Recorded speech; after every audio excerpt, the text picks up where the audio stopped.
Hi hello friends once again welcome back to RTH retail trade of YouTube channel. మరొకసారి మీ అందరికీ welcome friends. నేను మీ friend రాజు. మరొక market update today వీడియోతో మీ ముందు రావడం జరిగింది ఫ్రెండ్స్. ఈ రోజు కూడా మార్కెట్స్లో సెల్లింగ్ అనేది కంటిన్యూ అనేది దానికి రీజన్ మీకు తెలుసు కదండి. అదానీకి సంబంధించి ఏదైతే ప్రీవియస్గా న్యూస్ ఏదైతే ఉందో అదే న్యూస్కి సంబంధించి కొంత అమెరికాలో యాక్షన్ తీసుకోవడం జరిగింది. దాని ఇంపాక్ట్ ఇవన్నీ కూడా యాక్చువల్గా సినారియో కంప్లీట్గా చేంజ్ అయిపోయింది అనమాట అండి. మీరు చూస్తే కనుక మొన్న ఒక డోజీ క్యాండిల్ మనకి రావడం జరిగింది. డోజీ క్యాండిల్ తర్వాత నిన్న మనకి మహారాష్ట్ర ఎలక్షన్స్ కాబట్టి హాలిడే అనమాట. ఎగ్జిట్ పోల్స్ కూడా కొంచెం ఓకే. బీజేపీకి అనుకూలంగానే ఉండడం అయితే జరిగిందనమాట. బట్ రిజల్ట్ ఏమవుతుందో చూడాలి. అయితే ఆ న్యూస్ తర్వాత యాక్చువల్ మంచి గ్యాప్ అప్ ఓపెనింగ్ రావాలన్నమాట అండి. యూఎస్ మార్కెట్స్ అన్ని పాజిటివ్ క్లోజ్ అయినాయి అనమాట అండి. మన మార్కెట్స్ యాక్చువల్గా ఎస్టర్డే దేవర్ ఇండికేటింగ్ లైక్ నిఫ్టీ 150 పాయింట్లు 120 పాయింట్లు ప్లస్ ఇండికేట్ చేస్తూ ఉందన్నమాట అండి. బట్ కానీ సడన్గా న్యూస్ వల్ల కంప్లీట్ సినారియో చేంజ్ అయిపోయింది. మీరు పేపర్లో అది న్యూస్ చూస్తుంటే కనుక ఈ ఒక్క రోజే ఒక్క సెషన్లో 6 లక్షల కోట్ల సంపద ఆవిరి, రైట్. ఎందుకంటే ఆల్ పర్టికులర్ గ్రూప్ స్టాక్స్ అన్నీ కూడా 20% లెవెల్ సర్క్యూట్ కింద పడడం జరిగిందనమాట అండి. బట్ కొన్ని రికవరీ వచ్చినాయి, బౌన్స్లు వచ్చినాయి, కొన్ని ఇంపార్టెంట్ సపోర్ట్ లెవెల్స్ దగ్గర నుంచి మంచి బౌన్సెస్ అయితే ఆ స్టాక్లో కూడా ఆ కంపెనీ స్టాక్స్లో కూడా రావడం జరిగిందనమాట అండి. బట్ ఎనీహౌ ఇలాగ కొంచెం స్పెక్యులేటివ్గా న్యూస్ రిలేటెడ్గా ఉన్న స్టాక్స్ కొంచెం కాంట్రా ఎవరైతే చేద్దాం అనుకుంటున్నారో వాళ్ళు ప్రిఫర్ చేయాలి తప్ప మనకున్న క్యాపిటల్కి అంత రిస్క్ ట్రేడ్స్ అనవసరం నా ఒపీనియన్ అనమాట అండి. అందువల్ల ఆ గ్రూప్ ఆఫ్ స్టాక్స్ నేను ఎప్పుడు ఇన్వెస్ట్ చేయలేదు. ఒకవేళ చేసిన షార్ట్ టర్మ్కి జస్ట్ ఎగ్జిట్ అయిపోవడం, స్వింగ్ ట్రేడ్ టైప్ తప్ప లాంగ్ టర్మ్ అనేది అంత ఫండమెంటల్గా కూడా పిఈ మల్టిపుల్ గురించి ఒక డెడికేటెడ్ వీడియో లాంగ్ టర్మ్ నేను చేయడం జరిగిందనమాట అండి. ఎర్నింగ్స్కి షేర్ ప్రైజ్కి అసలు ఏ మాత్రం పొంతం లేదని చెప్పి లాంగ్ బ్యాక్, రైట్. ఇప్పుడు ఇష్యూస్ రాకముందే ఏదైతే ఇష్యూ ఇప్పుడు ఏదైతే ఇష్యూ రిలీజ్ బయటకు వచ్చిందో అదాని గ్రూప్కి సంబంధించి అది కంటిన్యూషన్ ఉందన్నమాట అండి. బట్ ఆ ఇష్యూ రాకముందే మన ఛానల్ ఎవరైతే రెగ్యులర్ ఫాలో అవుతున్నారో మీరు చూడొచ్చు అనమాట అండి. పాత వీడియోస్లో నేను చెప్పడం జరిగింది కాషియస్గా ఉండాలి, ఎర్నింగ్స్కి ప్రైస్కి సంబంధం లేదు. అందువల్ల చాలా జాగ్రత్తగా ఉండాలని చెప్పి నేను చాలాసార్లు చెప్పాను అనమాట అండి. ఎవరైతే అది ఫాలో అయ్యారో వాళ్ళకి ఎప్పుడు లాసుల్లో లేవన్నమాట అండి. They are in safe hands, right. ఓవరాల్గా ఈరోజు ప్రైస్ యాక్షన్ మళ్ళీ నెగిటివ్గా రావడం జరిగిందన్న ఇంపార్టెంట్ క్రూషియల్ సపోర్ట్ అనేది టెస్ట్ చేయడం జరిగింది. 23,300 లెవెల్ అనేది టెస్ట్ చేయడం జరిగిందనమాట. ఇన్ఫ్యాక్ట్ అది బ్రేక్ అయ్యి ఈరోజు లో వచ్చి 23,263 అనమాట అండి. కొంచెం బ్రీఫ్గా ఆ లెవెల్ కిందకు వచ్చి but it's trying to hold that level అనమాట. అయితే మనం డిస్కస్ చేసుకున్నాం కదా, యాక్చువల్గా బౌన్స్ వస్తుందని నేను ఎక్స్పెక్ట్ చేశాను అనమాట అండి. మన అంచనా ప్రకారం ఒక బౌన్స్ వచ్చి ఆ బౌన్స్ తర్వాత మళ్ళీ సెల్లింగ్ రావచ్చు అని చెప్పి అనుకున్నాం. బట్ కానీ ఆ బౌన్స్ కూడా రావడానికి లేకుండా ఈ న్యూస్ అనేది యాక్చువల్గా ప్రిడిక్షన్ 100% ఆల్మోస్ట్ కరెక్ట్ అవుతుంది అనమాట. ఒకవేళ ఈ న్యూస్ లేకపోతే కనుక బౌన్స్ వద్దును అండ్ మేబీ తర్వాత సెల్లింగ్ అనేది ఎలాగా ప్రాఫిట్ బుకింగ్ రావచ్చు అన్నమాట. బట్ కానీ ఆ బౌన్స్ కూడా ఆస్కారం లేకుండా మళ్ళీ అగైన్ ఇట్ డంప్డ్ కొంచెం కిందకి రావడం జరిగింది. లెటర్స్ కన్సల్టేషన్ అవి మళ్ళీ ఈ ప్యాటర్న్ ఫార్మేషన్ వస్తుందో లేదో చూద్దాం.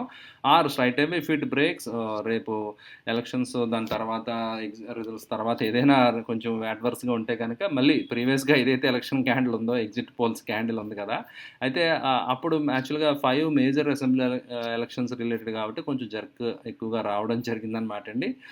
ఇప్పుడు అంత కన్సర్న్ అయితే ఉండదు, ఒక 2 స్టేట్స్ సంబంధించింది కదా. లెటస్ సీ, చూద్దాం. బట్ టెక్నికల్స్ అయితే మాత్రం క్లియర్ కట్గా ఇంకా వీక్నెస్ ఉంది మార్కెట్లో అనేది మనకి క్లియర్గా కనిపిస్తుంది, రైట్. అండ్ ఈరోజు కూడా చక్కగా ఎఫ్ఐఐస్ 5,000 కోట్లు సెల్ చేయడం జరిగింది. డిఐఎస్ చక్కగా 4,000 కోట్లు బయింగ్ చేయడం జరిగిందనమాట అండి.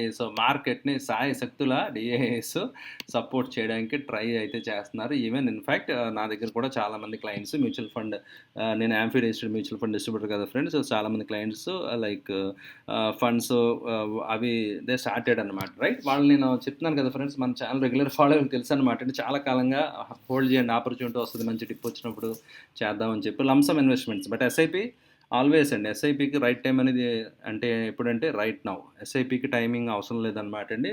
ఆటోమేటిక్లీ రూపీ కాస్ట్ యావరేజింగ్ అనేది జరుగుతుంది కాబట్టి we can do any time, right. Provided అంటే మీ టెన్యూర్ లాంగ్ టర్మా షార్ట్ టర్మా మీ రిస్క్ అప్టైట్ని బట్టి మనం ఫండ్ చూస్ చేసుకోవడానికి చాలా ఇంపార్టెంట్. అండ్ మీ అడ్వైజర్ దానికి మీకు హెల్ప్ చేయడం జరుగుతుంది అనమాట అండి. అయితే లంసమ్స్ ఇన్వెస్ట్మెంట్ చేయడంలో కూడా దానికి కూడా స్ట్రాటజీస్ ఉన్నాయి. కొన్ని ఎస్టీపీ అనే స్ట్రాటజీ ఉందన్నమాట అండి. ఇప్పటివరకు కొన్ని నేను డెట్లో పెట్టించాను అనమాట అండి. కొంతమంది క్లయింట్స్ డెట్ ఫండ్లో పెట్టడం జరిగింది. నా స్లోలీ ఆ డెట్ ఫండ్లో ఆల్రెడీ గత 1 ఇయర్ నుంచి ఒక మంచి ఇంట్రెస్ట్ వచ్చింది. నౌ ఆ ఇంట్రెస్ట్ ఇట్ సెల్ఫ్ ఓన్లీ ఏదైతే అక్యుములేట్ అయ్యిందో ఆ అమౌంట్‌నే స్లోగా డిస్ట్రిబ్యూటింగ్ టు ఈక్విటీ అనమాట. రైట్. సో ఈ విధంగా వెల్త్‌ని బాగా మనం మాగ్నిమైజ్ చేసుకోవడానికి డిఫరెంట్ స్ట్రాటజీస్ అనేవి మనం ఫాలో అవుతూ ఉంటాం అనమాట ఫ్రెండ్స్. రైట్. ఓకే అండి. సో అయితే మార్కెట్ ఓవరాల్ అడ్వాన్స్ డిక్లైన్ మీరు చూస్తే కనుక నిఫ్టీ 50లో 35 తగ్గిపోవడం జరిగింది. నిఫ్టీ 500లో 350 కంపెనీస్ నెగిటివ్, నిఫ్టీ బ్యాంక్లో 7 నెగిటివ్ అనమాట. ఓవరాల్ స్ట్రక్చర్ వీక్నెస్ ఉంది. సో అది క్లియర్గా మనకు కనిపిస్తుంది, అందులో క్వశ్చన్ లేదు. సో మార్కెట్ అనేది క్లియర్ కట్గా ఇంకా బేర్స్ యొక్క గ్రిప్లోంచి బయటికి ఇంకా రాలేదు. సో మార్కెట్ స్టిల్ ఇంకా బేర్ గ్రిప్లో ఉందనేది మీరు క్లియర్గా ఇక్కడ భావించాలన్నమాట. క్లియర్గా మనకి ఎవిడెంట్ కనిపిస్తుంది అనమాట. Right.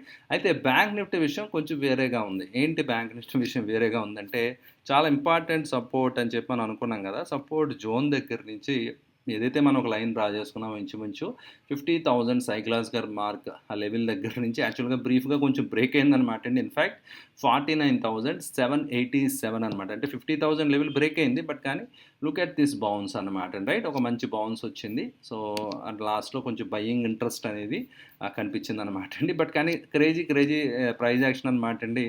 So bulls bears tug of war జరిగింది. సో బుల్స్ చాలా వండర్ఫుల్గా పైకి తీసుకెళ్ళారు. బేర్స్ ఇమీడియట్గా కింద తీసుకొచ్చారు. ఈ న్యూస్ కూడా ఇంపాక్ట్ ఉంటుంది కదా. బట్ కానీ ఈరోజు అంతా కూడా దే ట్రైడ్ దేర్ బెస్ట్ అనమాట బ్యాంక్ నిఫ్టీ హోల్డ్ చేయడానికి. మార్నింగ్ నుంచి నేను అబ్జర్వ్ చేస్తే ఏదైతే హెవీ వెయిట్ ఉందో బ్యాంక్ నిఫ్టీలో ఆ స్టాక్ని పడిపోనివ్వలేదండి. రైట్. ఎందుకంటే ఆ ఒక స్టాక్ బయింగ్ జరుగుతుంది. ఆ స్టాక్ లేని మ్యూచువల్ ఫండ్ ఉండదు. Large cap mutual fund, blue chip funds మీరు ఏం తీసుకోండి, maximum asset multi cap funds కానివ్వండి, ఇవన్నీ కూడా ఆ స్టాక్ ఉంటుందన్నమాట. అందువల్ల ఏంటంటే మ్యూచువల్ ఫండ్స్ ఫేవరెట్ స్టాక్ అనమాట ఇది. సో వాళ్ళు కంపల్సరీ 3% అబోవ్ హోల్డింగ్ అందులో ఉంచుతారన్నమాట. సో అందువల్ల డెఫినెట్గా వాళ్ళ బయింగ్ అందులో జరిగిందనమాట. ఆ స్టాక్ అయితే మార్నింగ్ నుంచి హోల్డ్ అవుతూ ఉందన్నమాట అండి. అది సపోర్ట్ చేసింది బ్యాంక్ నిఫ్టీ హోల్డ్ అవ్వడానికి. సో ఆ బౌన్స్ అనేది మళ్ళీ చూడొచ్చు. అండ్ మళ్ళీ అగైన్ కన్సల్టేషన్ ప్రీవియస్కి ఎక్కడైతే బుల్స్ బ్రేక్అవుట్ చేసి పైకి తీసుకెళ్లారో ఆ జోన్కి తీసుకొచ్చి పార్క్ చేయడం జరిగింది. ప్రస్తుతానికి ఒక సైడ్ వేస్ జోన్ కిందే మనం చూడాలన్నమాట. రైట్. సో ఓవరాల్గా ఇట్ ఈస్ స్ట్రగ్లింగ్ అనమాట అండి. బట్ కానీ any break, so severe break same అండి. ఇలాంటి candle we may anticipate or may not. But కానీ ఎలక్షన్ రిజల్ట్ కొంచెం అటు ఇటు అయితే రియాక్షన్స్ ఉండొచ్చు. And that's going to be wonderful buying opportunity ఎవరైతే లాంగ్ టర్మ్ ఇన్వెస్టర్స్ ఉన్నారో. రైట్. ఈ పెయిన్ రైట్ ఎవరైతే తట్టుకోగలరో వాళ్ళకి మాత్రం, అందరికీ కాదనమాట. రైట్. షార్ట్ టర్మ్ వ్యూతో ఉన్న వాళ్ళకి ఎట్టి పరిస్థితుల్లో కాదనమాట అండి. వారన్ బఫెట్ గారు ఫేమస్ కొటేషన్ ఉందన్నమాట అండి. అయితే ఆయన చాలా value investing, long term investing గురించి హీఈస్ ద రియల్ పర్సన్ అనమాట. మనం లాంగ్ టర్మ్ అంటే 1 year 2 years అనుకుంటాం. బట్ ఆయన long term terminology means for ever. ఎందుకంటే ఆయన క్లియర్గా చెప్తారనమాట. I'm buying businesses, I'm not buying share price. Share కొనడం కాదు, I'm buying business, I'm investing in business అని చెప్పి అంటారన్నమాట అండి. సో అందువల్ల ఏంటంటే ఫర్ ఎవర్ చాలా లాంగ్ టర్మ్ ఇన్వెస్టింగ్ గురించి సో ఆయన చెప్తూ ఉంటారు. కాబట్టి ఆయన కొటేషన్ ఏంటంటే if you can't see your portfolio go down by 50%. Right. So heart attack రాకుండా మీకు ఉంటే కనుక అప్పుడు మాత్రమే మీకు ఇన్వెస్టింగ్ అనేది సూట్ అవుద్ది. అంటే మంచి ఫండమెంటల్ చాలా స్ట్రాంగ్ ఉన్న స్టాక్స్ కూడా ఈవెన్ అంటే లైక్ ఇన్వెస్టింగ్ మహాత్మా పితామహుడు అని చెప్పాలన్నమాట అండి. ఆయన పోర్ట్ఫోలియో కూడా అట్ టైమ్స్ లైక్ 2008 క్రైసిస్ కానివ్వండి, 2020 ఫాల్ కానివ్వండి, పాండమిక్ కానివ్వండి. సో ఆయన పోర్ట్ఫోలియో కూడా 20-30%, 40-50% కరెక్ట్ అయిన సందర్భాలు కూడా గతంలో హిస్టారికల్గా ఉన్నాయన్నమాట అండి. సో అందువల్ల ఏంటంటే సో ఇలాంటి ఆపర్చునిటీస్ వచ్చినప్పుడు సో మన దగ్గర క్యాష్ రెడీగా పెట్టుకోగలిగితే కొంచెం దానికి ముందు ప్రిపేర్నెస్ ఉంటే కనుక సో మంచి లాంగ్ టర్మ్కి వల్ల again we can build wealth అనమాట అండి. ఒక మంచి ఆపర్చునిటీ అనేది మనకి రావడం జరుగుతుంది. రైట్. సో అందరం మొన్నటిదాకా కరెక్షన్ వస్తే బాగుండు అని చెప్పి కొంతమంది సైడ్ లైన్స్లో ఉన్నారు. సో ఇప్పుడు కరెక్షన్ వస్తే ఇప్పుడు పెట్టాలా వద్దా మళ్ళీ ఫియర్. రైట్. సో అదేవిధంగా పెరిగిపోతుంటే అయ్యో పెరిగిపోయింది తగ్గినప్పుడు మళ్ళీ కొంటారని చెప్పి వెయిట్ చేస్తూ ఉంటారు. సో అలాగే ఉన్నవాళ్ళు ఎప్పుడు వెయిట్ చేస్తూ ఉంటారు తప్ప దే కెనాట్ టేక్ డెసిషన్ అనమాట అండి. ఎందుకంటే they want to be over smart అనమాట అండి. ఎగ్జాక్ట్ లోలో కొనేద్దాం, ఎగ్జాక్ట్ హైలో అమ్మేద్దాం అని చెప్పి అనుకుంటూ ఉంటారా, అది జస్ట్ ఇంపాసిబుల్ అండి. రైట్. ఏదో ఫ్లూక్గా జరగాలి తప్ప అది 100% ఎవరి వల్ల సాధ్యం కాదన్నమాట. రైట్. ఆ విషయం మర్చిపోకూడదు అనమాట అండి. Coming to sector analysis friends, ఈరోజు because of that right market condition వల్ల సో పిఎస్యూ బ్యాంక్ ఇండెక్స్ మీరు చూడొచ్చు 2% పైన పడిపోయింది. FMCG right. సో ఇలా ఇవన్నీ కూడా so overall most of the sectors negative, reality IT కొంచెం పాజిటివ్గా క్లోజ్ అవ్వడం జరిగింది.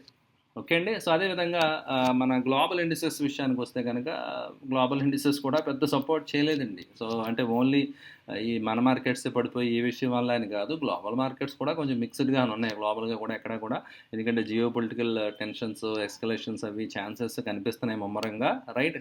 ఖండాంతరాలు దాటి వెళ్ళి ఇవన్నీ కూడా లాంగ్ రేంజ్ ఇవన్నీ కూడా ప్రయోగాలు జరుగుతున్నాయి కాబట్టి కొంచెం ఆ ఫియర్ మార్కెట్‌లో ఖచ్చితంగా ఉందన్నమాట అండి. అండ్ ఈరోజు నేను అబ్జర్వ్ చేసింది ఏవైతే నా గోల్డ్ బాండ్స్, ఎస్‌ఐపీస్ హోల్డింగ్ ఉందో అవి కూడా బాగా పెరిగినాయన్నమాట. అప్రిసియేషన్ వచ్చింది. అంటే కొంచెం సేఫ్ అసెట్స్ సైడ్ ఇంకా ఇన్వెస్టర్స్ మొగ్గు చూపుతున్నారన్నమాట. ఎంత కరెక్షన్ వచ్చినా కూడా and they are expecting more correction maybe right. So అందువల్ల ఏంటంటే సో క్యాష్ కొంచెం ఎప్పుడు ఉంచుకుంటూ ఉండడం అనేది చాలా బెటర్ అనమాట అండి. అండ్ ఇండివిజువల్ స్టాక్స్లో స్టాప్ లాస్ ఫాలో అవ్వడం అనేది దయచేసి మర్చిపోకండి. అండ్ ఫాలింగ్ నైఫ్ యావరేజ్ చేయడానికి ట్రై చేయకండి. చాలా చాలా wonderful Giants like retail store multi bagger company right are largest India's FMCG companies చాలా డిఫెన్సివ్ స్టాక్స్ కూడా 30-40% కరెక్షన్స్ అయిపోయినాయి రీసెంట్ రైట్. మా ఇండెక్స్ వచ్చి 11% పడితే ఇండివిజువల్ స్టాక్స్ 30-40% పైన కరెక్ట్ అయిపోయినాయి అనమాట రైట్. సో అందువల్ల ఏంటంటే స్టాక్స్లో మనం ఇండివిజువల్ స్టాప్ లాస్ రెస్పెక్ట్ చేయడం అనేది చాలా ఇంపార్టెంట్ ఫ్రెండ్స్ రైట్. ఇది ఫ్రెండ్స్ ఈరోజు మార్కెట్ అప్డేట్. అయ్యో వీడియో మీకు నచ్చిందండి. వీడియో నచ్చితే లైక్ చేయడం మర్చిపోకండి. ఇంకా ఎవరైనా సబ్స్క్రైబ్ చేయకపోతే వెంటనే మన ఛానల్ సబ్స్క్రైబ్ చేయండి. Thank you for watching the video. Bye.